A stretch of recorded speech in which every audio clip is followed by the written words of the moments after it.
별 2개가 네 목숨이라도 지켜줄 것 같나? 내 눈엔 그저 썩은 비계, 덩어리에 박힌 장식일 뿐이야. 사단장 최만호의 계급장을 단숨에 뜯어버린 707 전설 한서윤 중장의 이 무자비한 일갈 뒤에는 과연 어떤 충격적인 사건이 숨겨져 있었을까요? 오만한 권력으로 병사들을 짓밟던 소장 최만호가 제 발로 지옥문에 걸어 들어가게 된 그 소름 돋는 전말을 지금 바로 공개합니다. 영상 보시기 전에 구독과 좋아요 한번 눌러주시면 세상 사연에 큰 힘이 됩니다. 무료로 할 수 있는 소중한 응원, 더 좋은 이야기로 보답하겠습니다. 이제 시작하겠습니다. 강원도 인제군 북면 백두대간의 험준한 산세가 사방을 에워싼 그곳에는 대한민국 육군 제12고병사단 을지부대가 자리하고 있었다. 동절기의 인제는 단순한 추위를 넘어선 생존의 시험장과 같았다.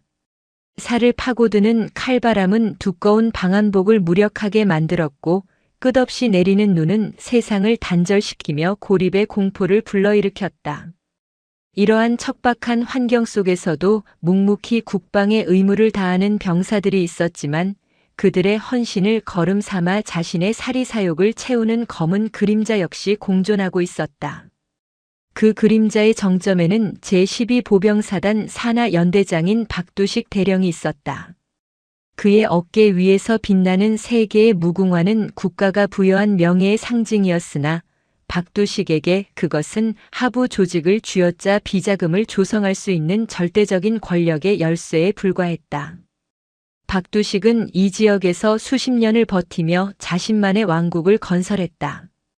그는 군사시설 보수용으로 책정된 예산을 교묘하게 전용하여 자신의 호주머니를 채웠고 부대의 유류고에서 정기적으로 기름을 빼돌려 민간 주유소에 헐값으로 넘기는 파렴치한 행위를 일삼았다. 그의 집무실은 언제나 따뜻한 온기가 감돌았지만 그곳을 드나드는 장교들과 병사들은 얼음물 속에 던져진 듯한 압박감을 느껴야 했다. 박두식은 부하들의 약점을 잡는데 탁월한 재능이 있었다. 규정을 어긴 사소한 실수조차 그는 기록으로 남겨두었다가 결정적인 순간에 협박의 도구로 활용했다. 그에게 군대란 조국을 지키는 집단이 아니라 자신의 노후를 보장해줄 거대한 수익 모델에 지나지 않았다. 이러한 박두식의 폭정 아래 가장 큰 고통을 받는 것은 일선의 병사들이었다. 그 중에서도 전역을 불과 일주일 앞둔 이민호 병장의 사정은 절박했다. 이민호는 군 생활 내내 남들이 쉬는 시간에도 부업을 하거나 월급을 한 푼도 쓰지 않고 모았다. 그가 2년 가까운 시간 동안 모은 700만 원이라는 돈은 단순히 전역 후의 미천이 아니었다. 그것은 홀로 자신을 키우며 고생하다 암 선고를 받은 어머니의 수술비를 보태기 위한 절실한 희망이었다. 박두식 대령은 이민호 병장의 사정을 진작부터 파악하고 있었다. 그는 병사들의 신상 명세서를 훑어보며 누가 가장 뜯어먹기 좋은 먹잇감인지를 골라내는데 혈안이 되어 있었다.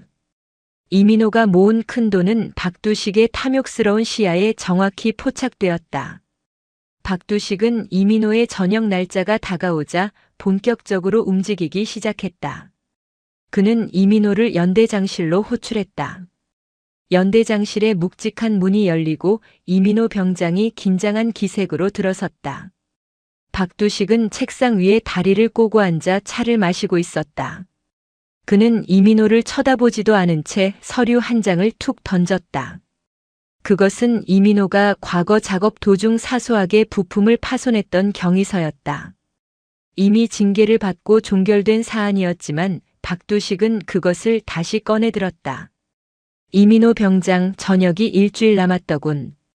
어머니 수술비 마련하느라 고생이 많았다고 들었어. 그런데 말이야, 이 서류를 보니 자네가 국가 기물을 파손한 전력이 있더라고. 내가 다시 검토해보니 이게 단순 실수가 아니라 고의성이 다분해 보여. 이걸 군 검찰에 넘기면 자네 전역은 무기한 연기될 텐데 그럼 어머니는 누가 돌보나? 이민호의 얼굴에서 핏기가 가셨다. 그는 떨리는 목소리로 대답했다. 연대장님, 그 일은 이미 처리된 일입니다. 제발 부탁드립니다. 제 전역은 어머니의 생명과 직결되어 있습니다. 박두식은 비릿한 미소를 지으며 이민호에게 다가갔다. 그는 이민호의 어깨를 툭툭 치며 나직하게 속삭였다. 나도 자네 사정을 알아서 마음이 아파. 그래서 내가 제안을 하나 하려는 거야. 자네가 모은 그 돈 사실 국가 기물을 파손한 배상금으로 처리하면 내가 이 서류를 깨끗하게 태워줄 수 있어. 700만 원 정도면 자네의 자유와 전역을 사기에 아주 저렴한 금액 아닌가. 사회 나가서 돈이야 다시 벌면 되지만 감옥에 가면 어머니는 누가 보살피겠어? 이민호는 주먹을 꽉 쥐었다. 손톱이 손바닥을 파고들어 통증이 느껴졌지만 눈앞의 거대한 악 앞에서는 무력할 뿐이었다. 박두식은 이민호의 침묵을 긍정으로 받아들인 듯 책상 서랍에서 계좌번호가 적힌 쪽지를 건넸다. 내일 오전까지 이 계좌로 입금해. 그럼 자네는 예정대로 전역하고 어머니 곁으로 갈 수 있어. 하지만 만약 딴 생각을 한다면 자네 군 생활의 마지막은 아주 길어질 거야. 연대장실을 나온 이민호는 복도 끝 창밖으로 보이는 인제의 설산을 바라보았다. 세상은 하얗고 순결해 보였지만 자신이 발을 딛고 있는 이곳은 썩은 악취가 진동하는 시궁창이었다.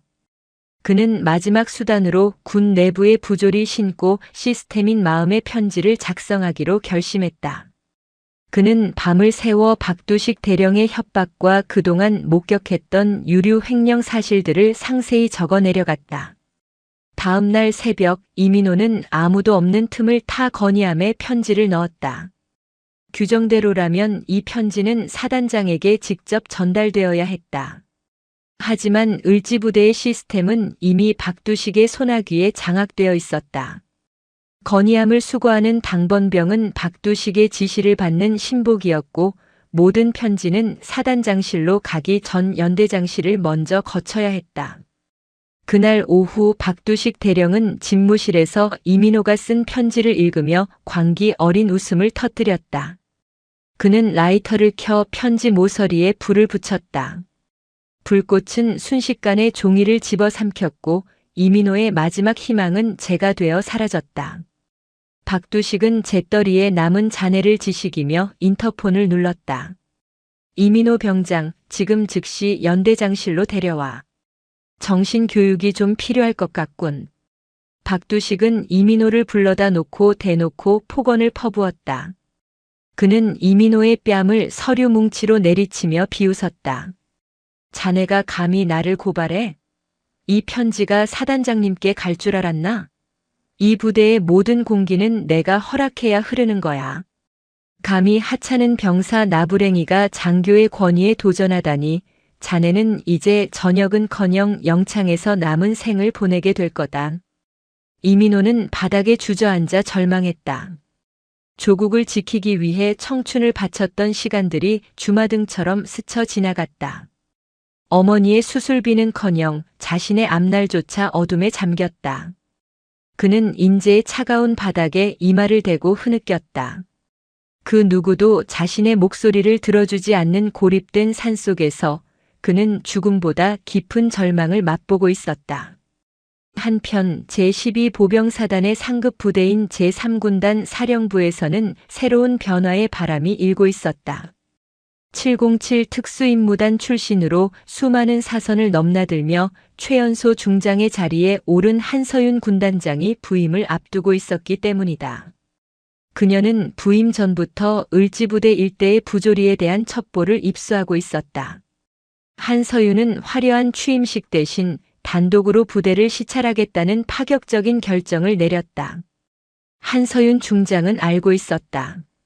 위로 올라갈수록 진실은 가려지고 보고서는 미화된다는 사실을 말이다.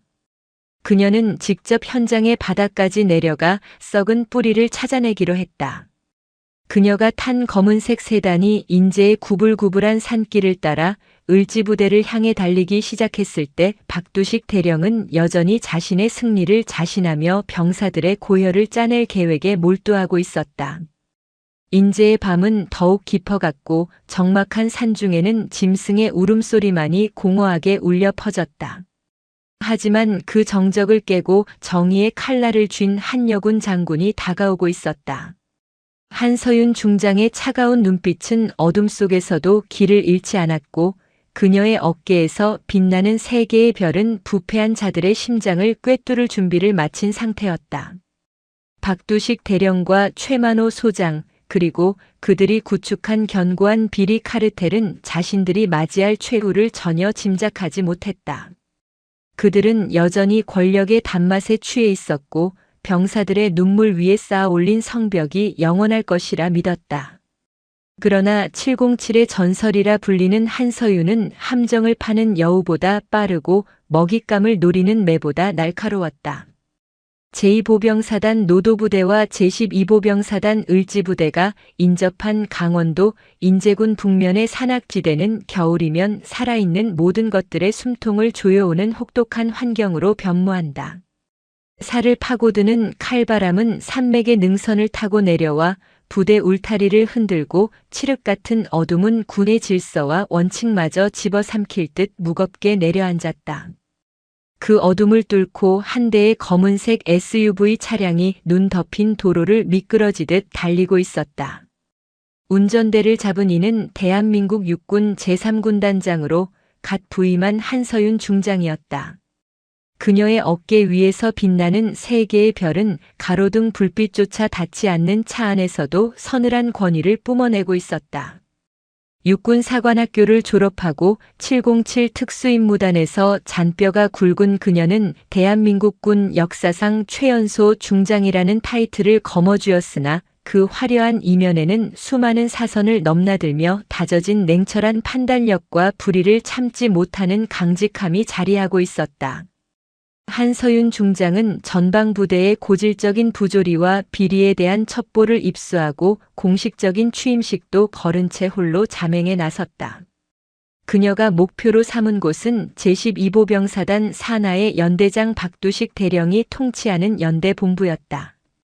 박두식 대령은 인제 지역에서 오랫동안 근무하며 자신의 위치를 공고히 다져온 인물로 상급자인 사단장 최만호 소장과 결탁하여 군용 물자를 빼돌리고 사병들의 인권을 짓밟는 등 온갖 악행을 일삼고 있었다. 한서윤은 차를 부대 인근의 외진 숲속에 세워두고 전투복 상의를 단정히 고쳐 입었다. 707 특임대 시절 몸에 익힌 은밀 침투 기술은 장군이 된 지금도 녹슬지 않았다.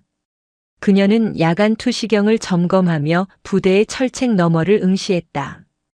부대 위병소는 느슨한 경계 태세를 보이고 있었다. 초소병들은 추위에 몸을 웅크린 채 졸음과 사투를 벌이고 있었고 간부들의 순찰 흔적은 어디에도 보이지 않았다. 한서윤 중장은 위병소를 통과하는 대신 부대 측면의 감시 사각지대를 이용해 내부로 진입했다. 눈 위에 발자국이 남지 않도록 신중하게 발걸음을 옮기며 그녀는 연대 본부 건물을 향해 다가갔다. 건물의 불빛은 드문드문 켜져 있었으나 연대장실이 위치한 2층 창문에서는 유독 밝은 빛이 새어나오고 있었다. 한서윤은 숨을 죽이고 건물 벽을 타고 이동했다. 그녀의 머릿속에는 오직 하나, 부하의 어머니 수술비를 갈취하고 군의 기강을 무너뜨린 박두식 대령에 대한 응징뿐이었다. 연대 본부 내부로 잠입한 그녀는 복도의 그림자를 이용해 연대장실 문 근처까지 도달했다. 문 너머에서는 껄껄거리는 박두식 대령의 목소리와 함께 술잔이 부딪히는 소리가 들려왔다. 이봐, 황 사장. 이번에 유류고에서 빼낸 경유값이 꽤 짭짤하더군. 사단장님께도 보고를 드렸으니 뒤처리는 확실하게 해두라고.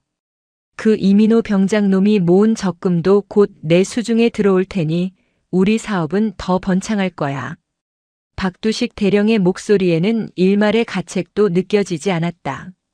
그와 함께 술을 마시는 이는 인근 지역에서 고물상과 주유소를 운영하며 군납 비리에 가담하고 있는 민간인 업자였다. 한서윤 중장은 문고리를 잡은 손에 힘을 주었으나 지금 당장 문을 열고 들어가기보다는 더 확실한 증거를 포착하기 위해 감정을 억눌렀다.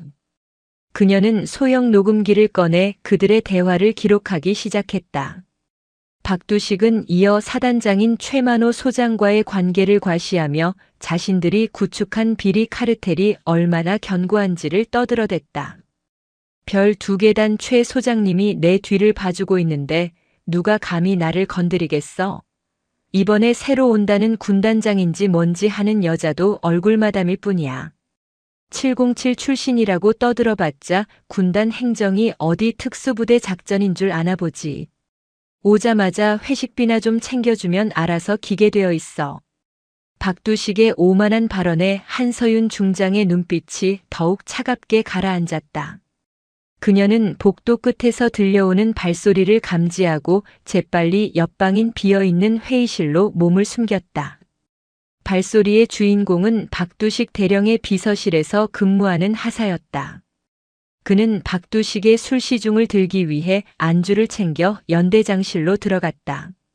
한서윤은 회의실 어둠 속에서 잠시 숨을 고르며 부대의 전반적인 분위기를 살폈다. 복도를 지나는 병사들의 얼굴은 하나같이 생기를 잃고 피로에 찌들어 있었다. 장교들은 병사들을 소모품처럼 부리며 자신들의 안위만을 걱정하고 있었다. 한서윤은 이것이 단순히 개인의 일탈이 아닌 조직 전체가 병들어 있다는 증거임을 직감했다. 회의실에서 나온 한서윤 중장은 연대 본부 뒷마당에 위치한 간이 창고 쪽으로 향했다. 그곳은 박두식 대령이 빼돌린 군용 물자를 임시로 보관하는 장소라는 첩보가 있었다. 창고 입구에는 자물쇠가 굳게 채워져 있었지만 한서윤은 휴대용 공구를 이용해 이를 손쉽게 무력화했다. 창고 안으로 들어선 그녀의 눈앞에는 경악스러운 광경이 펼쳐졌다. 병사들에게 보급되어야 할 신형 방한복과 전투화 박스들이 가득 쌓여 있었고 한쪽에는 부대의 유류고에서 빼돌린 것으로 보이는 드럼통들이 줄지어 있었다. 모든 박스에는 을지부대의 마크가 선명하게 찍혀 있었다. 한서윤은 스마트폰을 꺼내 창고 내부의 모습을 사진으로 남겼다. 이것만으로도 박두식 대령과 최만호 소장을 군사법정에 세우기에 충분한 증거였다. 증거 수집을 마친 한서윤 중장은 다시 연대 본부 건물을 빠져나와 자신이 주차해둔 곳으로 복귀했다. 그녀는 차 안에서 군단 보안팀장인 장도식 소령에게 전화를 걸었다. 장도식 소령은 한서윤이 707 특임대 시절부터 가장 신뢰해온 부하로 현재는 군단 감찰 및 보안 업무를 총괄하고 있었다. 장 소령, 지금 당장 감찰팀을 소집해라. 타깃은 제12보병 사단이다. 연대장 박두식 대령과 사단장 최만호 소장의 비리 증거를 확보했다. 하지만 놈들이 상부에 줄이 닿아 있으니 일반적인 절차로는 힘들 거다. 군단장 직권으로 특별 감찰령을 선포한다. 내일 오전 8시를 기해 연대 본부를 급습한다. 한서윤 중장의 목소리는 흔들림이 없었다. 장도식 소령은 군단장의 단호한 명령에 짧고 굵게 대답했다. 알겠습니다, 군단장님. 즉시 작전 준비에 들어가겠습니다. 그런데 사단장 최만호 소장은 육군 본부 쪽 인사들과도 친분이 깊어 역풍이 불 수도 있습니다. 역풍이 불면 더 좋지. 그 바람에 썩은 가지들을 한꺼번에 쳐낼 수 있을 테니까. 내가 책임진다. 자네는 오직 진실을 밝히고 증거를 확보하는 데만 집중해라. 그리고 이민호 병장의 신변 보호를 최우선으로 해라. 그 친구가 겪은 억울함은 반드시 보상받아야 한다. 통화를 마친 한서윤 중장은 핸들을 꽉 잡았다. 그녀의 눈앞에는 눈물 흘리던 이민호 병장의 모습과 오만하게 술잔을 기울이던 박두식 대령의 모습이 교차했다. 대한민국 군대는 조국을 지키는 신성한 곳이어야 한다. 그 신성함을 더럽히는 자들은 그가 누구든 계급이 무엇이든 예외 없이 처단해야 한다는 것이 그녀의 철학이었다. 한서윤은 차에 시동을 걸고 다시 군단 사령부를 향해 달리기 시작했다. 인제의 밤하늘은 여전히 어두웠으나 그녀가 비추는 정의의 불빛은 이미 부패한 자들의 성벽을 허물기 시작하고 있었다. 다음 날 새벽 한서윤 중장은 군단 사령부 연병장에서 장도식 소령과 감찰팀원들을 마주했다. 그들은 모두 전투복 차림에 무장까지 갖춘 상태였다. 일반적인 감찰이 아닌 범죄 조직을 소탕하는 작전과도 같은 분위기였다. 한서윤은 대열 앞에 서서 팀원들을 일일이 응시했다. 오늘 우리는 우리 군 내부의 적을 소탕하러 간다. 놈들은 계급장 뒤에 숨어 부하들의 고혈을 빨고 국가의 재산을 횡령했다. 이것은 단순히 비리를 잡는 것이 아니라 군의 명예를 회복하는 성전이다. 나의 명령 없이는 그 누구도 대열을 이탈하지 마라. 모든 책임은 나 군단장 한서윤이 진다. 출발해라. 감찰팀 차량 행렬은 인제 산길을 따라 제12보병사단 연대 본부로 향했다. 그 시각 박두식 대령은 숙취에서 깨어나 집무실에서 이민호 병장의 적금 통장을 어떻게 빼앗을지 궁리하고 있었다. 그는 창밖으로 보이는 안개 낀 연병장을 바라보며 여느 때와 다름없는 평온한 아침이라고 생각했다. 하지만 부대 정문을 통과해 무서운 속도로 달려오는 군단 사령부의 차량들을 발견한 순간 그의 표정은 경악으로 물들기 시작했다. 한서윤 중장은 차량이 연대 본부 현관 앞에 멈추기도 전에 문을 열고 내렸다. 그녀의 가슴에는 중장을 상징하는 세 개의 별이 아침 햇살을 받아 눈부시게 빛나고 있었다. 부대 장병들은 갑작스러운 군단장의 등장에 당황하여 거수 경례조차 제대로 하지 못한 채 얼어붙었다. 한서윤은 그들을 지나쳐 곧장 2층 연대장실로 성큼성큼 걸어 올라갔다. 복도에는 감찰팀원들이 배치되어 모든 사무실의 출입을 통제하기 시작했다. 박두식 대령은 허겁지겁 군복 상의를 걸치고 연대장실 문을 열고 나왔다. 그는 눈앞에 서 있는 한서윤 중장을 보고 믿을 수 없다는 듯 입을 벌렸다. 군단장님? 여긴 어찌 예고도 없이. 한서윤 중장은 대답 대신 박두식 대령의 가슴팍에 자신이 어젯밤 수집한 증거 사진들과 녹음기를 던졌다. 사진들이 복도 바닥에 흩뿌려졌고 녹음기에서는 박두식의 오만한 목소리가 흘러나왔다. 박두식 대령, 자네의 왕국은 여기까지다. 군용 물자 횡령, 부하 협박 및 갈취, 그리고 상관 모독 혐의로 이 시간부로 직위를 해제한다. 장소령, 이자를 긴급 체포해라. 한서윤의 서슬 펄언 명령에 박두식 대령은 무릎을 꿇으며 변명을 늘어놓으려 했다. 하지만 장도식 소령을 비롯한 감찰팀원들은 자비 없이 그의 팔을 꺾어 수갑을 채웠다.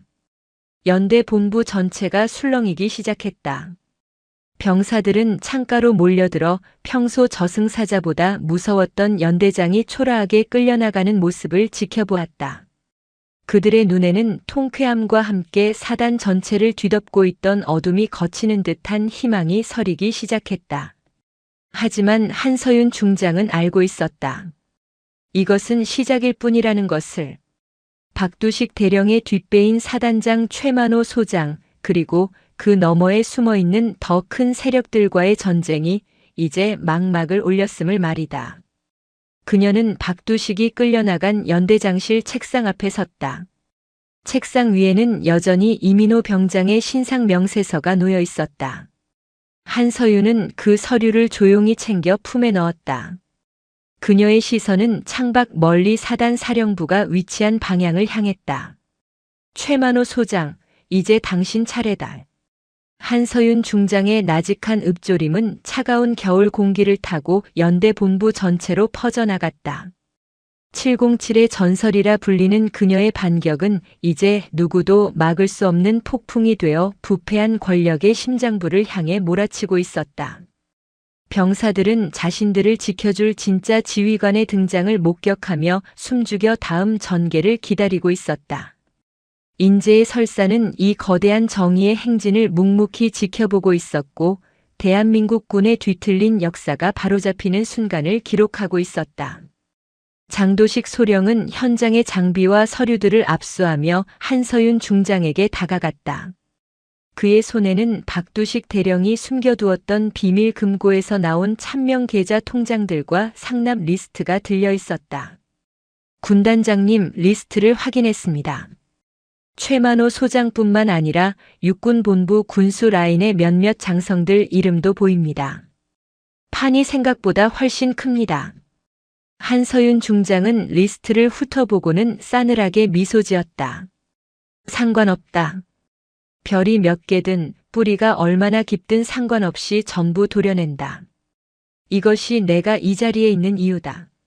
장소령, 지금 즉시 사단 사령부로 이동한다. 최만호 소장을 직접 대면하겠다. 한서윤 중장의 결연한 의지에 감찰팀원들은 다시 일사불란하게 움직였다. 연대 본부를 뒤흔든 폭풍은 이제 사단 사령부를 향해 진격하기 시작했다.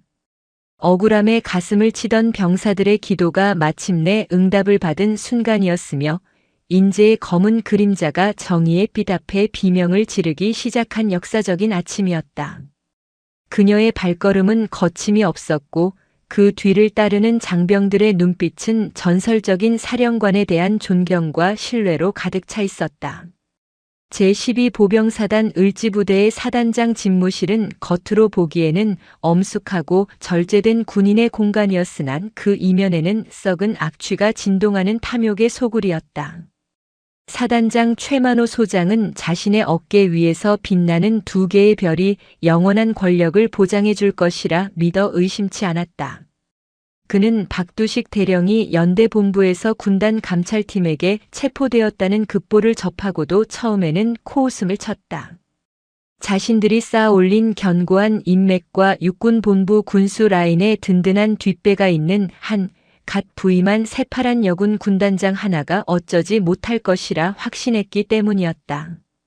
하지만 박두식이 끌려나가는 영상과 압수된 장부의 내용이 심상치 않다는 소식이 전해지자 최만호의 여유는 순식간에 차가운 공포로 변했다. 그는 집무실에 비치된 값비싼 위스키를 병째로 들이키며 흔들리는 눈동자를 감추려 애썼다. 최만호 소장은 단순히 부패한 군인이 아니었다. 그는 군내 사조직인 청룡회의 핵심 멤버로서 수십 년간 행정의 허점을 파고들어 자신만의 성벽을 쌓아온 교활한 전략가였다. 그는 한서윤 중장이 707 특수임무단 출신답게 전공법으로 치고 들어오리라는 것을 알고 있었다. 그렇기에 그는 전면전 대신 치졸하고도 치명적인 역공을 준비하기 시작했다.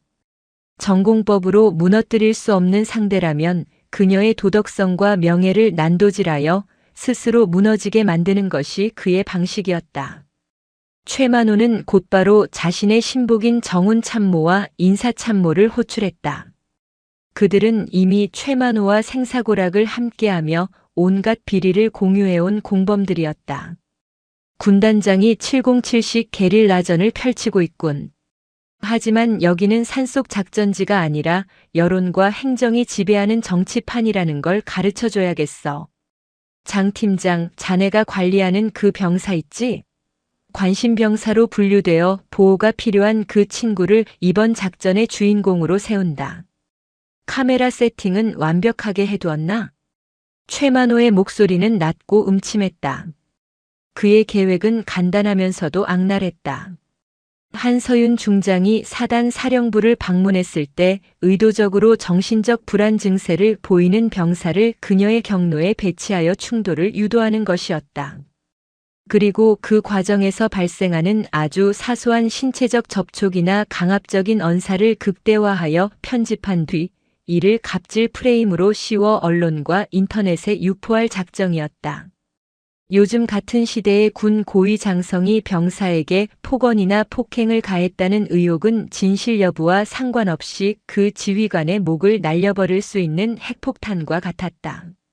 최만호 소장은 자신의 계획을 실행하기 위해 사단 사령부 내에 비어있는 중대장실을 상담실로 꾸몄다.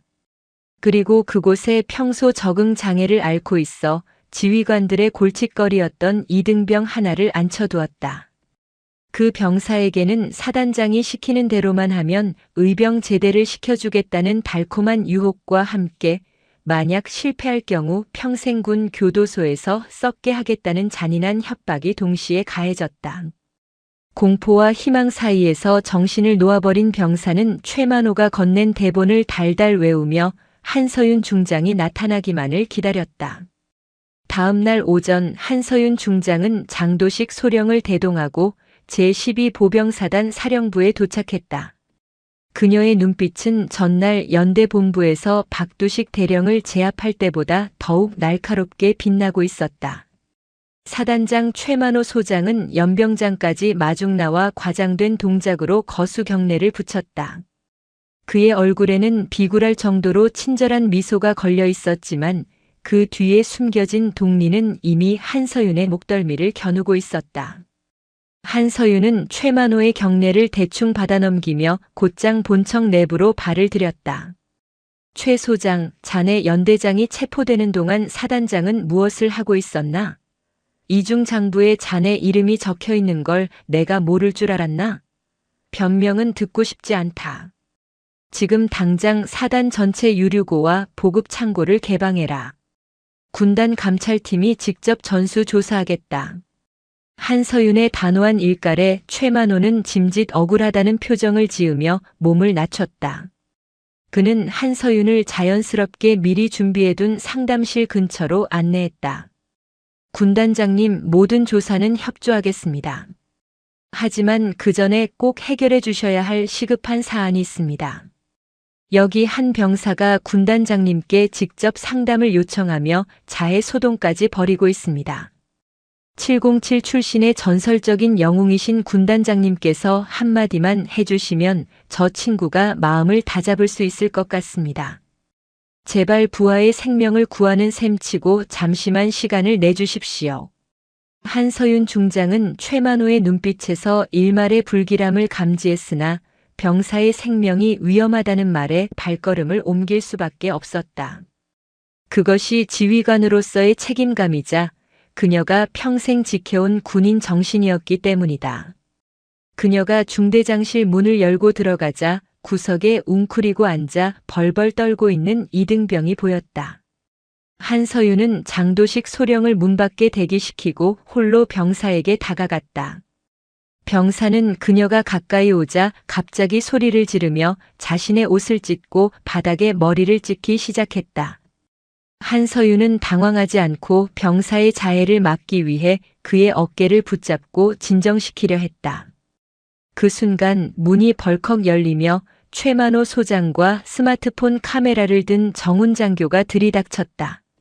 병사는 기다렸다는 듯 비명을 지르며 바닥을 뒹굴었다. 사단장님 살려주세요. 군단장님이 제 상담을 들어주신다더니 갑자기 욕을 하고 저를 때렸습니다. 여자가 장군이 되면 다 이렇게 무서운 겁니까? 제발 살려주세요. 병사의 절규는 미리 짜인 각본대로 완벽하게 연출되었다. 정훈 장교가 들고 있는 카메라는 한서윤이 병사의 어깨를 억누르고 있는 장면과 찢어진 병사의 군복만을 악의적으로 클로즈업했다. 최만호 소장은 짐짓 경악한 표정으로 소리쳤다. 군단장님, 이게 무슨 짓입니까? 아무리 화가 나셔도 관심병사에게 손을 대시다니요. 이건 명백한 폭행이자 가혹행위입니다. 이 영상이 세상에 공개되면 대한민국 군의 명예가 어떻게 되겠습니까? 한서윤 중장은 상황을 단번에 파악했다. 자신의 어깨를 잡고 있던 손을 천천히 떼며 그녀는 비릿한 미소를 짓고 있는 최만호를 향해 시선을 돌렸다. 그녀의 눈빛은 당황하기는커녕 오히려 사냥감을 발견한 맹수처럼 서늘하게 가라앉아 있었다. 한서윤은 주머니에서 자신의 스마트폰을 꺼내 화면을 보여주었다. 그곳에는 이미 상담실에 들어오기 전부터 시작된 녹음기 기능이 활발하게 작동하고 있었다. 최 소장, 자네는 707 특임대원들이 작전지에 들어가기 전에 무엇을 가장 먼저 하는지 모르나 보군. 우리는 언제나 현장을 기록하고 증거를 남긴다. 병사가 자해를 시작할 때의 음성과 너희들이 문을 박차고 들어오며 내뱉은 그 어설픈 연기까지 이 안에 아주 선명하게 담겼어. 그리고 장소령 들어와라. 문 밖에서 대기하던 장도식 소령이 들어오며 손목시계 형태의 초소형 카메라를 가리켰다. 그는 한서윤이 상담실에 들어가기 직전 복도에서 안을 들여다볼 수 있는 틈을 통해 이미 내부 상황을 고화질로 촬영하고 있었다. 병사가 스스로 옷을 찢는 장면부터 최만호의 지시에 따라 비명을 지르는 과정까지 모든 진실이 렌즈에 담겨 있었다. 최만호의 얼굴이 순식간에 흑빛으로 변했다. 에이, 이건 법적 증거 효력이 없을 겁니다. 불법 촬영 아닙니까? 최만호가 악을 쓰며 반격하려 했지만 한서윤 중장은 차갑게 대답했다. 불법인지 아닌지는 군 검찰이 판단하겠지. 하지만 확실한 건 자네가 방금 저지른 짓은 상관 모독이자 증거 조작, 그리고 무고죄에 해당한다는 거야. 별 2개가 아까워지는 순간이군. 최 소장, 자네가 보낸 그 조작된 영상, 지금 당장 유튜버들에게 보내려고 준비 중이었지? 그 버튼을 누르는 순간 자네는 군인이 아니라 추잡한 범죄자로 역사에 기록될 거다. 한서윤은 쓰러져 있는 병사에게 다가갔다. 공포에 질려 눈물을 흘리는 병사의 눈을 정면으로 응시하며 그녀는 나직하게 말했다. 너를 용서하는 건 아니다. 하지만 너를 협박한 저자들의 죄는 뼈저리게 느끼게 해주지. 사실대로 말해라. 누가 시켰나? 병사는 최만호 소장의 서슬퍼런 눈치를 살피다가 결국 한서윤의 위험에 굴복하여 모든 사실을 털어놓았다. 사단장이 의병 제대를 시켜주겠다고 꼬드겼으며 녹취 대본까지 직접 짜주었다는 자백이 상담실 안에 울려 퍼졌다. 최만호 소장은 다리에 힘이 풀려 주저앉았다. 그는 자신이 파놓은 함정이 도리어 자신의 목을 조르는 밧줄이 되어 돌아왔음을 깨달았다. 한서윤 중장은 그런 최만호를 짐승을 보듯 내려다보며 장도식 소령에게 명령했다. 사단장 최만호 소장과 공무원 참모진 전원을 현장에서 긴급 체포해라. 저항할 경우 707식 무력 제압을 허가한다. 그리고 육군본부 감찰실에 연락해 제3군단 전체에 대한 특별수사권을 발동하겠다고 전해라. 이제 쥐새끼들의 구멍을 하나하나 찾아내어 괴멸시킬 시간이다. 한서윤의 명령과 동시에 감찰팀원들이 최만호의 팔을 꺾어 제압했다. 어깨 위에서 빛나던 2개의 별은 이제 수치스러운 낙인이 되어 바닥을 굴렀다. 최만호는 연행되면서도 비명을 질렀다. 한서윤, 내 뒤에는 청룡회가 있어. 육본 영감님들이 내 목을 가만히 두지 않을 거다. 넌 여기서 끝이야. 한서윤 중장은 그의 비명소리를 등 뒤로 흘리며 상담실을 나섰다. 복도에는 소식을 들은 사단 장교들이 공포와 경탄이 섞인 눈으로 그녀를 바라보고 있었다. 한서윤은 정모를 깊게 눌렀으며 장도식 소령에게 말했다. 장소령, 놈들이 믿는 그 뒷배라는 바위들까지 한꺼번에 부셔버리러 가자. 청소는 원래 구석진 곳부터 시작해서 마지막에 큰 쓰레기를 치우는 법이니까. 그녀의 발걸음은 더욱 단단해졌고 인제의 겨울 공기는 정의의 서늘한 기운을 담아 더욱 매섭게 몰아쳤다. 최만호 소장의 함정은 오히려 한서윤에게 사단 전체를 합법적으로 뒤엎을 수 있는 명분을 제공해 주었을 뿐이었다. 707의 전설은 이제 단순한 수식어가 아니라 부패한 권력을 도려내는 실존하는 칼날이 되어 군의 심장부를 향해 진격하고 있었다. 병사들은 사단장의 몰락을 지켜보며 진정한 지휘관이 무엇인지를 깨달았고 을지부대의 낡고 부패한 성벽은 그렇게 무너져 내리고 있었다. 한서윤 중장은 멈추지 않았다. 그녀의 별 3개는 어두운 인재의 밤을 밝히는 유일한 정의의 등불이었고 그 빛은 이제 더 거대한 악의 소굴을 비출 준비를 마쳤다. 제12보병 사단과 제3군단을 뒤흔든 숙청의 소식은 강원도 인제의 산맥을 넘어 계룡대 육군본부와 용산 국방부의 심장부까지 삽시간에 번져나갔다.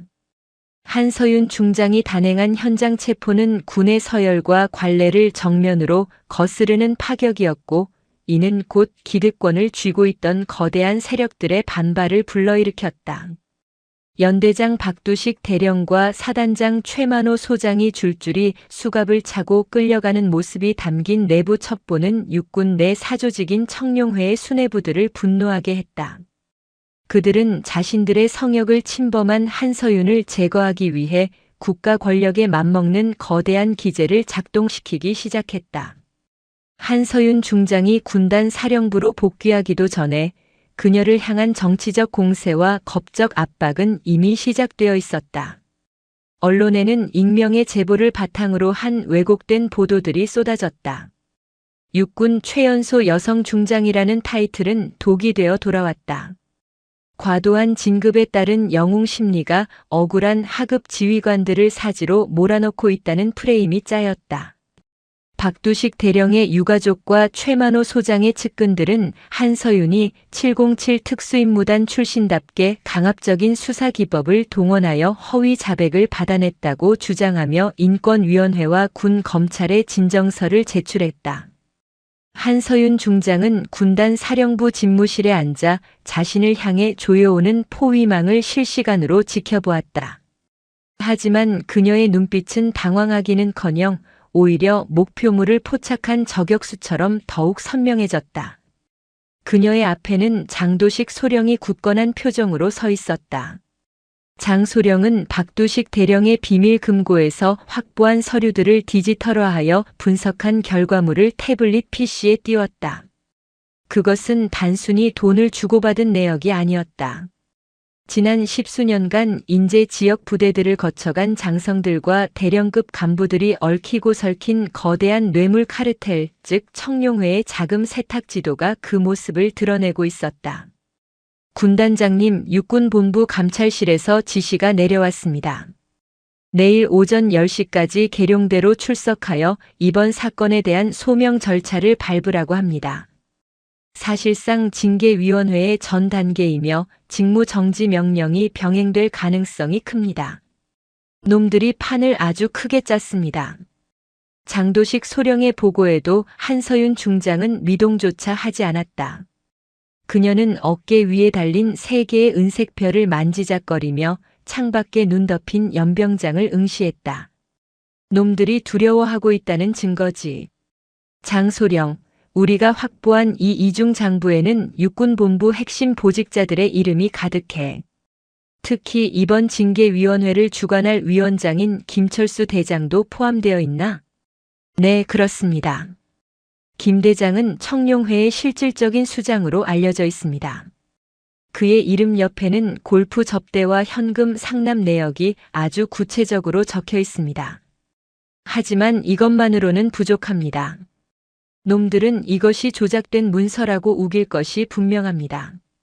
디지털 원본, 즉 놈들이 자금을 세탁할 때 사용했던 서버의 로그 기록이 필요합니다. 한서윤 중장은 자리에서 일어나 전투복 상의를 고쳐 입었다. 그녀의 입가에 차가운 미소가 걸렸다. 그 서버가 어디에 있는지 우리는 이미 알고 있지. 인제군 남면 외곽에 있는 황 사장의 고물상 지하. 그곳이 놈들의 데이터 센터야. 박두식 대령이 술김에 떠들었던 그 장소 말이야. 장소령, 지금 당장 707 예비역 팀원들에게 연락해. 군단 보안팀의 공식적인 움직임은 놈들이 감시하고 있을 테니 우리는 민간 군사기업의 방식을 빌려 게릴라전을 수행한다. 오늘 밤 그 서버를 통째로 뜯어온다. 대한민국 육군 중장이 직접 현장 작전에 뛰어든다는 것은 상상조차 할 수 없는 일이었지만 한서윤에게는 그것이 가장 확실하고 빠른 방법이었다. 그녀는 자신의 지위와 계급을 내려놓고 다시 한번 특수전 요원의 심장으로 돌아갔다.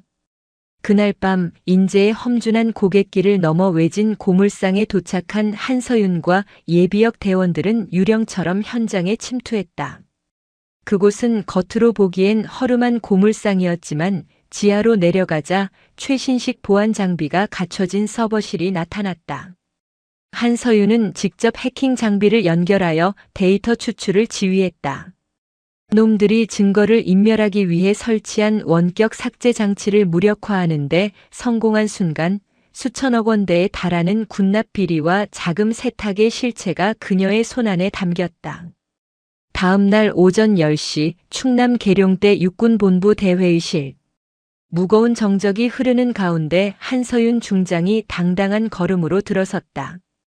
회의실 정면에는 4개의 별을 단 육군 참모차장 김철수 대장이 좌정하고 있었고 그 옆으로는 3개의 별을 단 중장들이 위원 자격으로 배석해 있었다. 그들은 한결같이 서슬퍼런 눈빛으로 한서윤을 압박했다. 한서윤 중장, 귀관은 제12보병사단 사단장과 연대장을 적법한 절차 없이 체포하고 군의 위계 질서를 문란하게 했다는 혐의를 받고 있다. 또한 직권을 남용하여 하급자들을 협박했다는 제보가 잇따르고 있어. 이에 본 위원회는 귀관의 군단장직을 박탈하고 사법 처리를 논의하고자 한다. 할 말이 있나? 김철수 대장의 목소리는 위압적이었고 이미 결론을 내린 듯한 고압적인 태도였다. 장내에 있던 모든 장성들이 한서윤을 죄인 취급하며 비웃고 있었다. 하지만 한서윤 중장은 정모를 벗어 탁자 위에 올려놓으며 천천히 입을 열었다.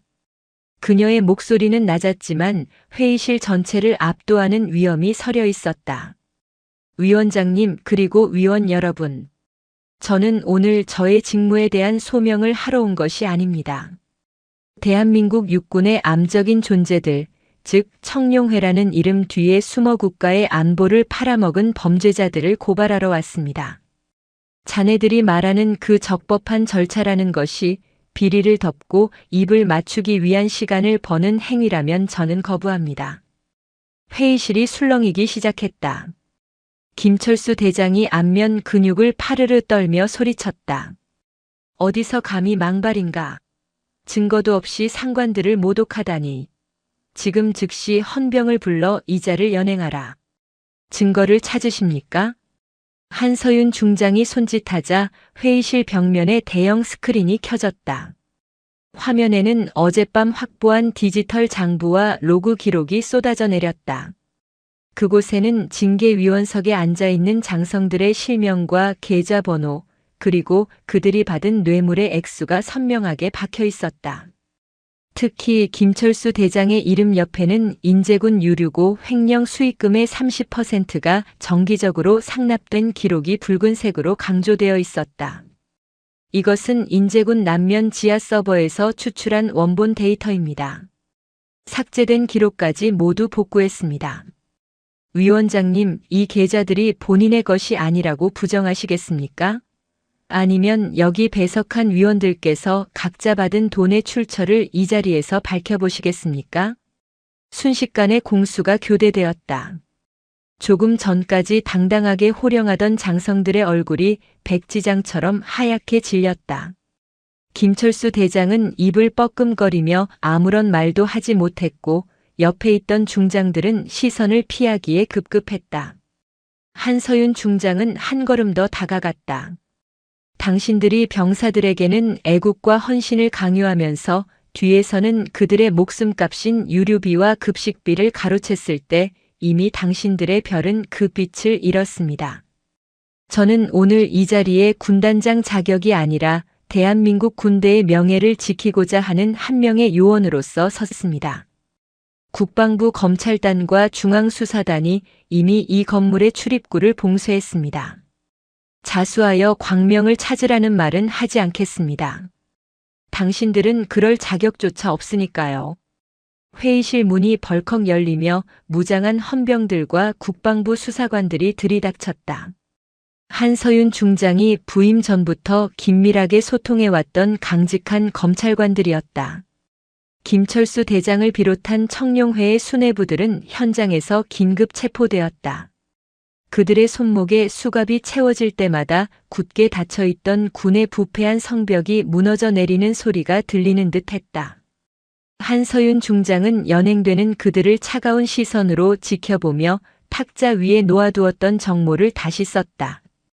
세 개의 별은 그 어느 때보다 찬란하게 빛나고 있었다. 장도식 소령이 다가와 경례를 붙였다. 군단장님, 육군본부의 청소는 끝났습니다.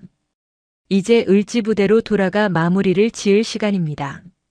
그래, 돌아가자. 우리 병사들이 기다리고 있다. 한서윤 중장은 승리의 도취감에 젖지 않았다. 그녀는 알고 있었다. 이 부패의 뿌리는 예상보다 깊고 이제 겨우 기둥 하나를 베어냈을 뿐이라는 사실을 말이다. 하지만 그녀는 두렵지 않았다. 자신의 등 뒤에는 진실을 갈망하는 수만 명의 장병이 있고 그녀의 손에는 정의라는 날카로운 칼날이 쥐어 있기 때문이었다. 그녀가 계룡대 본청 건물을 나설 때 소식을 전해 들은 젊은 장교들과 병사들이 복도 양옆으로 길을 터주며 경의를 표했다. 그것은 계급에 대한 예우가 아니라 진정한 지도자에 대한 존경의 표시였다. 한서윤 중장의 검은색 세단이 다시 강원도 인제의 산맥을 향해 달리기 시작했다. 그녀의 행보는 이제 단순한 수사를 넘어선 거대한 개혁의 파도가 되어 대한민국 군 전체를 뒤흔들고 있었다. 강원도 인제군의 험준한 산령을 타고 흐르는 바람은 여전히 차가웠으나 그 속의 서린 기운은 이전과 확연히 달랐다. 제12보병사단 을지부대의 연병장을 뒤덮었던 무거운 침묵과 불신의 안개는 걷히고 그 자리에는 장병들의 활기찬 함성과 서로에 대한 신뢰의 온기가 채워지기 시작했다. 육군본부를 뒤흔든 대규모 숙청 작업이 일단락된 후 한서윤 중장은 다시 인제의 제3군단 사령부로 복귀했다.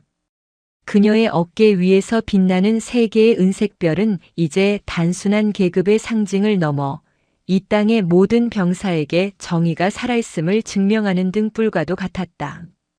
부패의 온상이었던 사단장 최만호 소장과 연대장 박두식 대령이 군사법정에서 중형을 선고받았다는 소식은 전 장병에게 전해졌고 이는 군 역사상 전례 없는 정화의 시작을 알리는 신호탄이었다.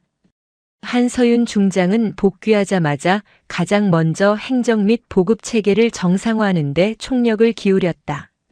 박두식 대령이 빼돌렸던 유류와 부식비는 즉시 장병들의 처우 개선을 위해 재배정되었다. 차디찬 겨울바람 속에서 미지근한 국물과 부족한 난방에 시달리던 병사들의 생활관에는 뜨거운 온기가 돌기 시작했고 식탁 위에는 정당한 대우를 상징하는 풍성한 식단이 차려졌다. 한서윤은 집무실에만 머물지 않고 매일 새벽같이 예하부대를 직접 시찰하며 병사들의 목소리를 들었다. 그녀가 나타날 때마다 장병들은 억지로 짜낸 경례가 아닌 마음 깊은 곳에서 우러나오는 존경의 마음을 담아 구호를 외쳤다. 인제의 사냐를 울리는 그 소리는 대한민국 육군이 비로소 제자리를 찾아가고 있다는 증거였다. 그러던 어느 날 한서윤 중장은 저녁을 하루 앞둔 이민호 병장을 군단장실로 호출했다. 군단장실의 문을 열고 들어오는 이민호의 얼굴에는 예전의 절망과 공포 대신 명예로운 저녁을 앞둔 청년의 자부심과 희망이 가득했다. 한서윤은 자리에서 일어나 그를 맞이했다. 그녀의 책상 위에는 박두식 대령에게서 환수한 돈과 군단 자체적으로 마련한 경력금이 담긴 봉투가 놓여 있었다. 한서윤은 그 봉투를 이민호에게 건네며 조용히 입을 열었다. 이민호 병장, 그동안 고생이 많았다.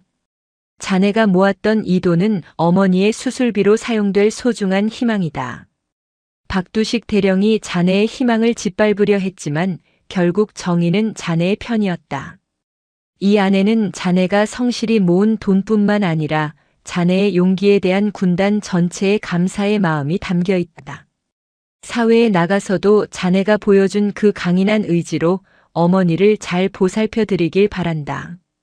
이민호 병장은 봉투를 건네받는 손을 미세하게 떨며 고개를 숙였다. 그의 눈가에는 참아왔던 뜨거운 눈물이 고였다. 박두식 대령의 협박 아래 홀로 흐느끼던 밤들을 지나 국가가 자신의 고통을 알아주고 명예를 지켜주었다는 사실에 가슴이 벅차올랐다. 이민호는 주먹을 꽉 쥐고 한서윤 중장을 향해 생애 가장 절도 있는 경례를 붙였다. 군단장님 정말 감사합니다. 제 청춘을 바친 이 군 생활이 헛되지 않았음을 깨닫게 해주셨습니다. 사회에 나가서도 군단장님께서 보여주신 그 정의로운 모습을 잊지 않고 저 또한 남을 돕고 올바르게 사는 사람이 되겠습니다. 정말 감사합니다. 이민호의 외침은 군단장실 벽을 타고 묵직하게 울려 퍼졌다. 한서윤은 그의 경례를 정중히 받아주며 옅은 미소를 지었다. 그녀에게 이 순간은 수백 명의 장성을 숙청하는 것보다 훨씬 더 큰 가치가 있는 승리였다. 한 명의 병사가 억울함 없이 군문을 나서는 것, 그것이야말로 진정한 지휘관의 소명이자 승리임을 그녀는 잘 알고 있었다. 이민호 병장이 문을 나서 연병장을 가로질러 갈 때 한서윤은 창가에 서서 그의 뒷모습을 오랫동안 지켜보았다. 한 청년의 인생을 지켜냈다는 안도감이 그녀의 마음속을 훈훈하게 채웠다. 다음 날 오전 제12보병사단 연병장에서는 사단 전체 장병이 집결한 가운데 대규모 전비 태세 검열 및 결의 대회가 열렸다. 한서윤 중장은 3개의 별이 달린 정복을 갖춰 입고 사열대 위에 섰다. 그녀의 곁에는 이번 수사에 혁혁한 공을 세운 장도식 소령이 굳건히 자리를 지키고 있었다. 연병장에 도열한 수천 명의 장병은 한서윤의 등장에 열렬한 환호를 보냈다. 그녀는 마이크 앞에 서서 사열대를 가득 메운 장병들을 하나하나 응시했다. 인재의 칼바람 속에서도 미동 없이 서 있는 그들의 눈빛에는 이전에는 볼 수 없었던 강렬한 전우애와 자부심이 서려 있었다. 제3군단 그리고 을지부대 장병 여러분, 우리는 지난 시간 동안 우리 내부를 갉아먹던 부패와 싸웠습니다. 어깨 위에 계급장을 훈장 삼아 여러분의 헌신을 가로챘던 자들은 이제 모두 사라졌습니다. 나는 군단장으로서 여러분에게 약속합니다. 다시는 여러분의 정당한 노력이 무시당하거나 부당한 권력 앞에 눈물 흘리는 일이 없도록 하겠습니다. 군인은 국가를 지키는 방패이며 그 방패가 녹슬지 않도록 지키는 것이 나의 역할입니다. 여러분은 이제 누구보다 당당하게 인재의 산맥을 지키는 진정한 용사들입니다. 나는 여러분이 자랑스럽습니다. 한서윤의 사자후는 연병장을 넘어 인재의 골짜기마다 메아리쳐 퍼졌다. 장병들은 목청껏 구호를 외치며 화답했다. 그것은 억압에 의한 복종이 아니라 진심으로 지휘관을 따르겠다는 맹세였다. 결의 대회가 끝난 후 한서윤은 연병장 바닥까지 내려가 병사들의 손을 일일이 맞잡았다. 그녀는 병사들의 전투와 상태를 살피고 식사는 맛있는지, 고향의 가족들은 평안한지 세심하게 물었다. 그 모습은 영웅적인 장군이라기보다는 자식 같은 병사들을 걱정하는 든든한 보호자에 가까웠다. 병사들은 자신들의 눈높이에서 이야기하는 군단장을 보며 진정한 군대의 의미를 다시금 새겼다. 이후 제12보병사단은 대한민국에서 가장 군기가 엄정하면서도 병사들의 만족도가 높은 부대로 탈바꿈했다. 부패한 간부들이 사라진 자리에는 한서윤 중장의 철학을 따르는 강직한 지휘관들이 임명되었다. 유류고와 보급 창고는 더 이상 누군가의 비자금 창고가 아니었으며 병사들에게 지급되는 모든 물품은 최상의 상태로 전달되었다. 인제의 주민들 또한 군에 대한 신뢰를 회복했다. 군단장이 직접 지역 상권을 챙기며 군과 민이 상생하는 방안을 마련하자 지역 경제에도 활기가 돌았다. 인제군은 이제 군부대와 지역사회가 하나로 뭉친 모범적인 지역으로 거듭났다. 시간이 흘러 계절은 다시 바뀌고 인제의 사냐에도 푸릇푸릇한 봄 기운이 돋아나기 시작했다. 한서윤 중장은 군단 사령부 근처의 한적한 능선에 올라 멀리 보이는 철책선을 바라보았다. 그녀의 곁에는 이제 중령으로 진급한 장도식 중령이 함께 서 있었다. 장중령은 한서윤에게 보고서를 건네며 조용히 말했다. 군단장님, 이번 국방부 검토 결과 우리 군단이 전군에서 사고 발생률 최저, 전투력 측정 최고 점수를 기록했습니다. 그리고 이민호 군에게서 편지가 왔습니다. 어머니 수술은 성공적으로 끝났고 본인도 대학 복학 후 장학생으로 선발되었다고 합니다. 군단장님께 받은 은혜를 잊지 않고 열심히 살고 있다는 소식입니다. 한서윤은 편지 내용을 전해 듣고 잔잔한 미소를 지었다. 그녀는 멀리 지평선을 바라보며 대답했다. 다행이군. 우리가 흘린 땀과 눈물이 한 청년의 인생을 바꿨다면 그것으로 충분해.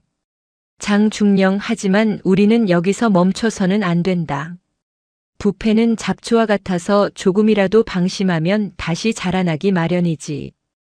우리는 끊임없이 우리 스스로를 경계하고 닦아야 한다. 그것이 이 별의 무게를 견디는 유일한 방법이니까. 한서윤 중장의 말에는 지휘관으로서의 엄중한 책임감과 국가에 대한 변함없는 충성심이 담겨 있었다. 그녀는 707 특수임무단 출신의 전설적인 요원에서 이제는 대한민국 육군을 개혁하는 거대한 물줄기가 되어 있었다. 그녀의 발걸음이 향하는 곳마다 낡은 관습은 부서지고 새로운 정의가 세워졌다. 사람들은 그녀를 가리켜 인재의 수호자라 불렀고 병사들은 그녀를 자신들의 영원한 사령관으로 기억했다. 어느덧 해가 뉘엿뉘엿 지고 인재의 산등성이가 붉게 물들기 시작했다. 한서윤은 정모를 고쳐 쓰고 다시 부대를 향해 걸음을 옮겼다. 그녀의 등 뒤로 불어오는 바람은 이제 더 이상 차갑지 않았다. 그것은 새로운 시대를 알리는 희망의 바람이었고 정의로운 군대를 갈망하는 모든 이들의 염원이 담긴 부드러운 손길이었다. 한서윤 중장이 남긴 전설은 제3군단과 제12보병사단의 역사 속에 영원히 박제되었으며 그녀의 이름을 들을 때마다 장병들은 가슴속 깊은 곳에서 뜨거운 자부심을 느꼈다. 인재의 검은 그림자는 이제 완전히 사라졌다. 그 자리에는 한서윤이라는 이름의 찬란한 별빛이 내려앉아 길을 잃은 이들에게 방향을 제시하고 있었다. 대한민국 군대의 명예를 회복하고 병사들의 눈물을 닦아준 그녀의 이야기는 세월이 흘러도 변치 않는 전설로 전해질 것이었다. 한서윤은 오늘도 묵묵히 자신의 자리를 지키며 조국의 안녕과 부하들의 행복을 위해 기도했다. 그녀가 내딛는 한 걸음 한 걸음은 대한민국 육군이 나아가야 할 올바른 이정표가 되었고 인재의 험준한 산맥은 그 위대한 행진을 묵묵히 축복하고 있었다. 정의는 결코 잠들지 않으며 진정한 지휘관은 부하의 마음속에서 영원히 산다는 진리를 한서윤 중장은 온몸으로 증명해 보였다. 오늘 이야기는 여기까지입니다. 인재의 혹독한 추위가 결국 봄볕에 녹아내리듯 우리 삶의 시련도 진실과 용기 앞에서는 길을 터주기 마련입니다. 가장 어두운 밤일수록 별이 밝게 빛나듯 당신의 올곧은 마음이 누군가에게는 구원의 빛이 됨을 잊지 마세요. 정의는 묵묵히 제 갈 길을 걷는 사람의 곁을 결코 떠나지 않습니다. 오늘도 당신의 하루에 따뜻한 정의와 평안이 가득 깃들길 바랍니다. 시청해 주셔서 감사합니다.